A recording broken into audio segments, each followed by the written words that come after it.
Xo'p, tillarning narxi tushyapti, bilasizlar. Bugundan endi ko'tarilyapti. Vahshiy jinni bozor bo'lyapti.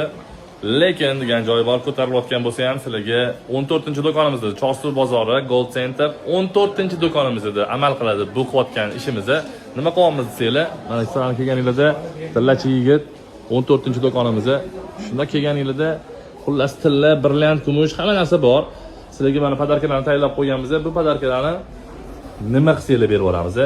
Brilliantlarimizdan xarid qilsanglar, mana shu nitka tilla brasletlarimizdan berib yuboramiz. Tilla xarid qiladigan bo'lsanglar, bitta kumush uzuvidan beramiz. Kumush uzuvlarimiz ham podarka kumush uzuvi emas, normalniy kumush uzuvidan qo'yganmiz. Brilliantlarning narxi qimmat bo'lsa kerak deyotgan do'stlar, yo'q, arzon narxi beramiz. Olganingizdan keyin ham sizlarga mana bunaqa brasletlarimizdan shunda podarka qilib yuboramiz. Shu opalarimizga kelasizlar, chiroyli narxlarda qilib berishadi va podarkalarimizni ham olib ketasizlar. 14-do'konda Gold Center 14-do'kon Chorsu bozorida kelib xarid qilib ketsanglar bo'ladi. Pastga nomerlarni qoldiraman, bemalol aloqaga chiqib ma'lumot olsanglar bo'ladi. Sog' bo'lasizlar.